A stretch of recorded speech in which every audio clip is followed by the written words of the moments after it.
도널드 트럼프 미국 대통령과 제롬 파월 미국의 중앙은행이죠. 연방준비제도 의장 간의 이 파워게임이라고 해야 되나요? 전쟁이 점입가경입니다. 진짜 만만치 않습니다. 당장 금리를 내리라고 하니까 제롬 파월 미국 연방준비제도 의장은요, 도널드 트럼프 미국 대통령이 자신을 포함한 페드라는 게 연방준비제도의 약자입니다. 페드 위원을 해임할 법적 권한은 없다.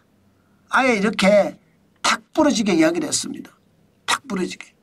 쉽게 말하면 마이 웨이라고 해야 되나요? 중앙은행은 중앙은행의 어떤 독립적인 기능을 가지고 업무를 계속 수행해 나가겠다 이런 얘기입니다. 그러면 금리를 뭐 1월에 내려라? 안 내렸어요. 2월에 내려라? 안 내릴 수도 있다는 거예요. 물론 뭐 2월에는 FOMC 연방공개시장위원회가 없죠. 3월에 있죠. 3월 19일에 있습니다. 그럼 3월에 금리를 내릴 거냐?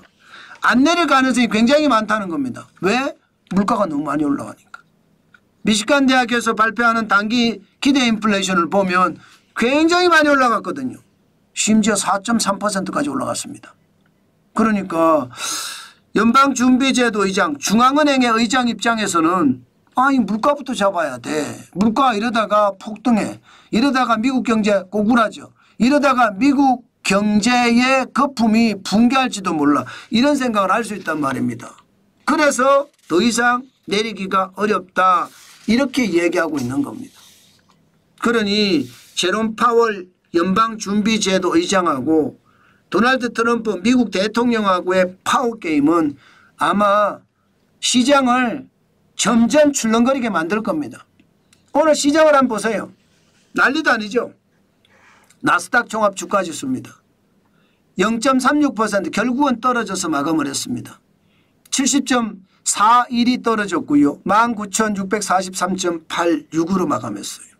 시장 전체에 흐르는 기운은 기본적으로 트럼프 대통령의 관세 정책이 영향을 많이 미쳤어요. 여기에다가 제롬 파월 연방준비제도 의장과의 어떤 파워게임도 영향을 많이 미쳤습니다.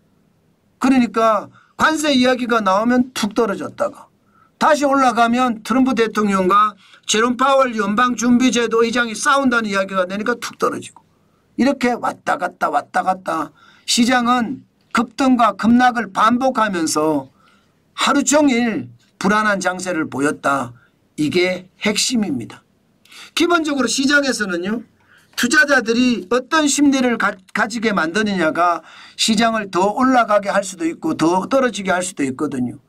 어제는 말입니다. 보복관세 자체가 미국 기업을 강하게 만든다고 하면서 시장이 올라갔어요. 그런데 오늘은요.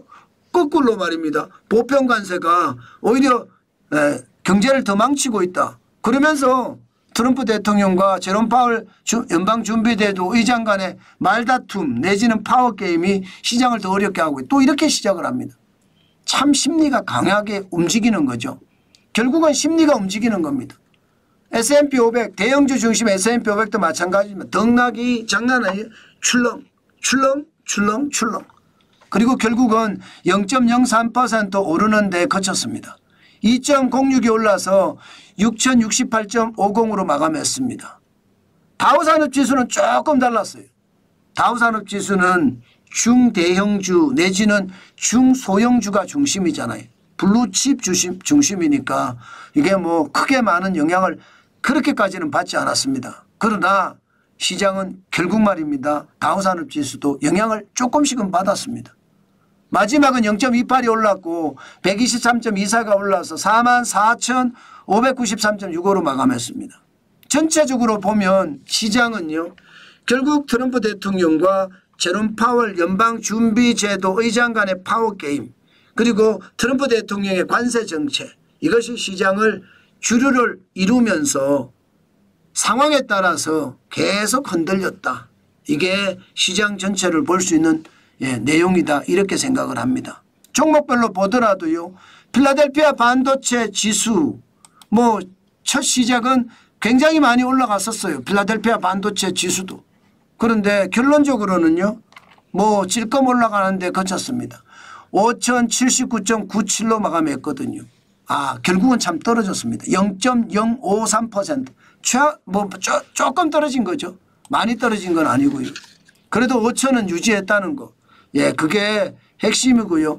아마 엔비디아 주가도 예, 그렇게 되면 많이 올라가지는 못할 거예요. 결국은 132.80달러를 기록했네요. 0.58% 찔끔 떨어졌습니다. 찔끔. 자, 이러면 반도체 SK하이닉스나 삼성전자도 아마 영향을 좀 받겠죠. 받을 겁니다. 예, 이게 우리만 올라갈 수는 없으니까 오히려 더 떨어질 수도 있는 거고요. 그렇지만 애플은 올라갔네요.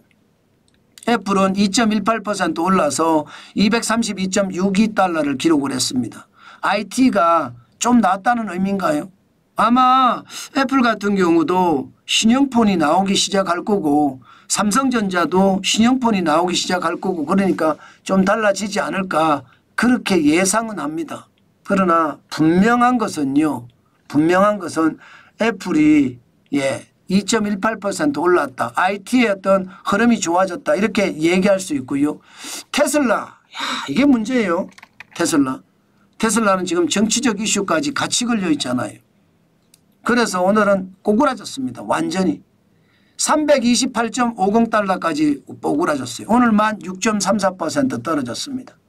아니 뭐 실적이 그렇잖아요. 2023년 1월 3일에 108.10달러까지 떨어졌는데 이때하고 다른 게 뭐가 있나요? 저는 이게 뭔가 다른 게 있는지 잘 모르겠다 그런 생각은 합니다. 다를 게 별로 없습니다. 지금. 오히려 지금이 더 나빠요. 왜? 중국의 전기차 업체가 계속 약진을 하기 때문에 테슬라는 더 힘들어지는 게 현실이거든요. 그런데도 말입니다. 주가는 계속 올라갔다는 게 결국은 정치적인 이슈 때문에 올라갔다는 이야기잖아요. 떨어지는 건 당연하다 이렇게 생각은 하지만 너무 급작스럽게 떨어지니까 시장의 불안감도 큽니다. 이렇게 되면 2차 전지도 그렇고요. 한국의 자동차 주식들도 그렇고요. 그렇게 썩 좋지는 않을 겁니다. 대신에 조선은 좀 좋아지지 않을까 싶어요. 방산도 좀 좋아지지 않을까 싶고요.